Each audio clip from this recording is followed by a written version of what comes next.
وصل على رسوله الكريم أما بعد فأعوذ بالله من الشيطان الرجيم بسم الله الرحمن الرحيم يا أيها النبي كل أزواجك وبناتك ونساء المؤمنين يدنين عليهن من جلابيبهن صدق الله العظيم وصدق رسوله النبي الكريم ونحن على ذلك لمن الشاهدين والشاكرين والحمد لله رب العالمين۔ سامعین محترم، آپ حضرات کو معلوم ہونا چاہیے کہ یکم محرم الحرام کو خلیفہ دوم سیدنا فاروق اعظم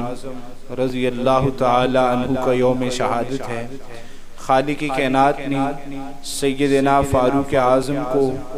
بہت زیادہ مقامت اور مرتبہ عطا فرمایا ہے کہ آپ دوسرے مسلمانوں کے خلیفہ ہیں۔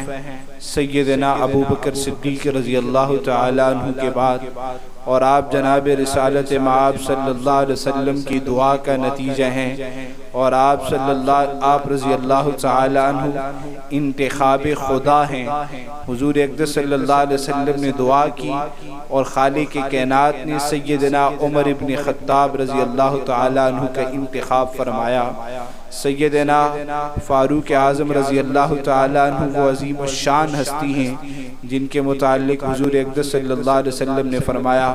لو کان بعدی نبی لکان عمر، اگر میرے بعد کوئی نبی ہوتا تو وہ عمر ابن خطاب ہوتا۔ سیدنا فاروق اعظم وہ عظیم الشان ہستی ہیں جن کے متعلق حضور اقدس صلی اللہ علیہ وسلم نے ارشاد فرمایا کہ جب میں معراج کی سیر کے لیے گیا تو میں جنت میں داخل ہوا تو مجھے ایک محل دکھایا گیا جو ہیروں اور جواہرات سے خوبصورت طریقے سے بنایا گیا تھا۔ اس گھر کے باہر ہیرے اور جواہرات لگے ہوئے تھے۔ میں نے جبرائیل امین سے پوچھا یہ کس کا گھر ہے، یہ اتنا خوبصورت کس کا مکان ہے؟ سرکار دو عالم صلی اللہ علیہ وسلم ارشاد فرماتے ہیں میں نے یہ سوچا یہ کسی نبی کا گھر ہوگا، یہ کسی نبی کا محل ہوگا، لیکن جب میں نے جبرائیل سے پوچھا تو اس نے جواب دیا یہ آپ کے غلام عمر ابن خطاب کا محل ہے۔ سیدنا فاروق اعظم رضی اللہ تعالی عنہ تو وہ عظیم الشان شخصیت ہیں جن کے رائے کے مطابق خالق کائنات قرآن کریم نازل کر دیتے تھے۔ آپ سورہ احزاب کی اس آیت کو اٹھائیے، یا ایھا النبی کل ازواجک و بناتک و نساء المؤمنین یدنین علیہن من جلابیبہن۔ سیدنا فاروق اعظم ایک دن دیکھتے ہیں کہ حضور اقدس صلی اللہ علیہ وسلم کی گھر والی اس امت کی ماں حضرت زینب گھر سے باہر نکلتی ہیں اور کافر دیکھ رہے ہوتے ہیں۔ قضائے حاجت کے لیے جب جا رہی ہیں تو کافر جملہ کستے ہیں دیکھو وہ نبی کی بیوی جا رہی ہے۔ سیدنا فاروق اعظم رضی اللہ تعالی عنہ جب منافقین کے یہ الفاظ سنتے ہیں تو آپ سیدہ زینب کے راستے پر آ کر کے کھڑے ہوتے ہیں اور آ کر کے کہتے ہیں اماں منافقین آپ کے بارے میں یہ کہہ رہے تھے کہ دیکھو محمد صلی اللہ علیہ وسلم کی بیوی جا رہی ہے، مجھ سے برداشت نہیں ہوا، لہٰذا میں آپ کی بارگاہ میں عرض کرتا ہوں آپ گھر واپس چلے جائیے۔ سیدنا زینب رضی اللہ تعالی عنہ امت کی ماں گھر واپس چلی جاتی ہیں۔ سیدنا فاروق اعظم حضور اقدس صلی اللہ علیہ وسلم کی خدمت میں حاضر ہوتے ہیں اور آ کر کے عرض کرتے ہیں یا رسول اللہ صلی اللہ علیہ وسلم، امت کی بیٹیاں جب گھروں سے باہر نکلتی ہیں، امت کی مائیں جب گھروں سے باہر نکلتی ہیں تو کافر اور منافقین مختلف قسم کے جملے کستے ہیں۔ میری رائے یہ ہے کہ امت کی بیٹیوں کو، امت کی ماؤں کو حکم دیا جائے کہ جب گھر سے نکلیں تو پردے کی حالت میں نکلیں، برقعے کی حالت میں نکلیں، اپنے چہرے کا نقاب کر کے نکلیں۔ تو یہی رائے ابھی سیدنا فاروق اعظم دے رہے ہیں۔ اتنے میں جبرائیل امین قرآن کریم کے یہ آیت لے کر کے آتے ہیں یا ایھا النبی کل ازواجک و بناتک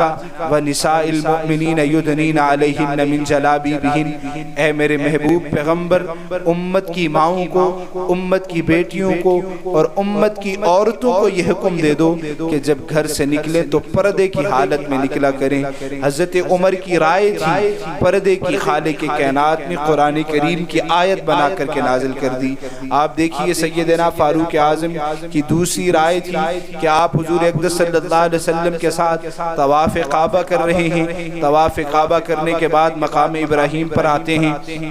تو آ کر کے عرض کرتے ہیں یا رسول اللہ یہ وہ مقام ہے جہاں پر کھڑے ہو کر کے سیدنا ابراہیم علیہ السلام آپ کے جد امجد نے آواز لگائی تھی لوگو آؤ بیت اللہ کی طرف، یہ مقام ابراہیم ہے، یہاں پر انہوں نے کھڑے ہو کر لوگوں کو اللہ کے دین کی طرف بلایا تھا۔ میں عمر ابن خطاب یہ رائے دیتا ہوں، یہ مشورہ دیتا ہوں کہ مقام ابراہیم پر لوگوں کو نماز ادا کرنی چاہیے، نوافل ادا کرنے چاہیے۔ اسی اسنا میں جبرائیل امین آتے ہیں اور سلام عرض کرتے ہیں اور رسول اللہ صلی اللہ علیہ وسلم کو یہ آیت مبارکہ پڑھ کر کے سناتے ہیں وَاتَّخَذُوا مِن مَقَامِ إِبْرَاهِيمَ مُصَلًّى، اے اللہ کے محبوب اپنے امتیوں کو اور قیامت تک آنے والی انسانیت کو پیغام پہنچا دیجئے جب وہ طواف سے فارغ ہو کر کے مقام ابراہیم پر آئیں تو یہاں پر نوافل ادا کریں۔ حضرت عمر دیکھیں رائے پیش کر رہے ہیں، خالق کائنات قرآن کریم نازل کر رہے ہیں۔ اسی طرح میں ایک آیت اور آپ کے سامنے عرض کرتا ہوں، سیدنا عائشہ صدیقہ رضی اللہ تعالی عنہ کا جب معاملہ بنا، منافقین نے مختلف قسم کے پرپکنڈے کیے، واقعہ عفق کو اٹھا کر کے دیکھ لیجئے جسے میں بیان کرنا چاہ رہا ہوں۔ تو سیدہ عائشہ صدیقہ رضی اللہ تعالی عنہ کہ اس معاملے پر حضور اقدس صلی اللہ علیہ وسلم بہت رنجیدہ تھے، پریشان تھے، تو آپ صلی اللہ علیہ وسلم نے صحابہ کرام سے رائے لی کہ مشورہ دو یہ کیا معاملہ ہے، اس کو حل کیسے کرنا چاہیے۔ تو صحابہ کرام نے اپنی اپنی رائے پیش کی۔ سیدنا فاروق اعظم یہ رائے پیش کرتے ہیں، یہ عرض کرتے ہیں یا رسول اللہ صلی اللہ علیہ وسلم آپ پریشان کیوں ہیں، آپ تو تمام نبیوں کے تاجدار ہیں، آپ تو خاتم النبیین ہیں، وہ اللہ جو آپ کے جسم پر مکھی کا بیٹھنا پسند نہیں کرتا، اگر سیدہ عائشہ ایسی ہوتی تو وہ خالق کائنات آپ کے نکاح میں کیسے عطا کرتے۔ یہ آپ نے نکاح نہیں کیا بلکہ اللہ نے آپ کا سیدہ عائشہ سے نکاح کروایا ہے، لہٰذا یہ بہتان عظیم ہے، یہ بہت بڑا بہتان ہے آپ کی بیوی پر، امت کی ماں پر۔ ابھی یہی الفاظ کہے سیدنا فاروق اعظم نے، اتنے میں جبرائیل امین سورہ نور کی آیت لے کر کے آگئے سبحانک ھذا بہتان عظیم، اے اللہ کے محبوب پیغمبر، آپ کا خلیفہ امیر المومنین جو بننے والا ہے آپ کے بعد سیدنا فاروق اعظم صحیح کہہ رہا ہے، سبحانک ھذا بہتان عظیم، آپ کو پریشان ہونے کی ضرورت نہیں ہے، کسی قسم کی ہچکچاہٹ محسوس کرنے کی ضرورت نہیں ہے، بلکہ یہ بہتان عظیم ہے جو آپ کی بیوی پر ان کافروں نے، ان منافقین نے باندھ رکھا ہے۔ تو میرے واجب اللہ تعالیٰ اللہ تعالیٰ نے سیدنا فاروق اعظم کو بہت زیادہ مقام عطا کیا ہے، بہت بڑا مرتبہ عطا کیا ہے۔ آپ دیکھیے کہ ان کے الفاظ اور ان کی رائے کو اللہ تعالیٰ نے قرآن کریم بنا کر کے بھیجا ہے۔ اس سے بڑی خوش نصیبی کیا ہو سکتی ہے کہ آج بھی سیدنا فاروق اعظم رسول اقدس صلی اللہ علیہ وسلم کے ساتھ ان کے روضہ اطہر میں سو رہے ہیں، اور میرے اور آپ کے پیغمبر نے فرمایا